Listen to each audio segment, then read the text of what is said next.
त्रेता युग के घने जंगलों में जहां हवा भी रहस्यों को अपने साथ बहाकर ले जाती थी, वहां दो ऐसी शक्तियां विद्यमान थीं जिनका रहस्य आज भी अनसुलझा है।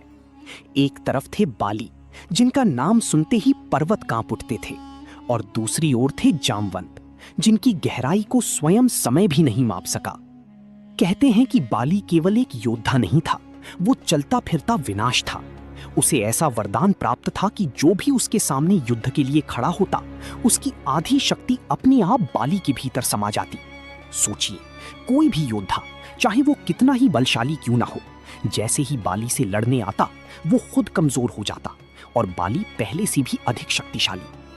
यही कारण था कि उसे हराना लगभग असंभव था। उसकी गर्जना से समुद्र की लहरें थम जाती थीं और उसकी एक चोट से बड़े-बड़े योद्धा धराशायी हो जाते थे। लेकिन इसी संसार में एक और शक्ति थी, शांत, गूढ़ और रहस्यमयी, जामवंत, जिन्हें केवल एक योद्धा कहना उनके अस्तित्व का अपमान होगा। वे समय के साक्षी थे। कहा जाता है कि उन्होंने स्वयं भगवान विष्णु के वामन अवतार को देखा था, समुद्र मंथन को अपनी आंखों से अनुभव किया था और युगों के परिवर्तन को महसूस किया था। उनका बल केवल शरीर में नहीं, बल्कि उनके अनुभव और बुद्धि में था। वे जानते थे कब युद्ध करना है और कब पीछे हटना ही सबसे बड़ी जीत होती है।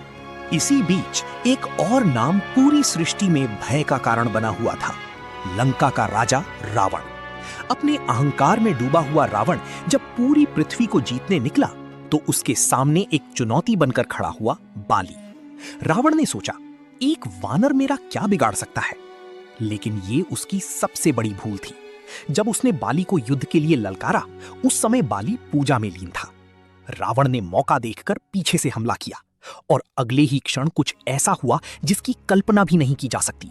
बाली ने बिना पीछे देखे ही रावण को अपनी बगल में दबा लिया, जैसे कोई साधारण वस्तु हो, और फिर वो उसे लेकर चारों दिशाओं में घूमता रहा, पहाड़ों के ऊपर, समुद्रों के पार, जंगलों के बीच।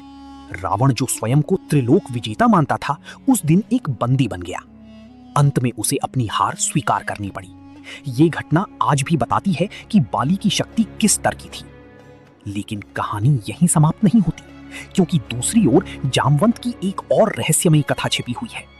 द्वापर युग में जब श्री कृष्ण स्यमंतक मणि की खोज में निकले, तो उनका सामना जामवंत से हुआ।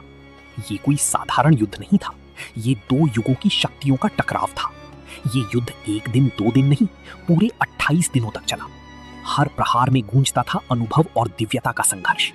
जामवंत ने अपनी पूरी शक्ति झोंक दी, लेकिन अंत में उन्होंने पहचान लिया कि ये कोई साधारण मनुष्य नहीं, ये स्वयं विष्णु का अवतार है।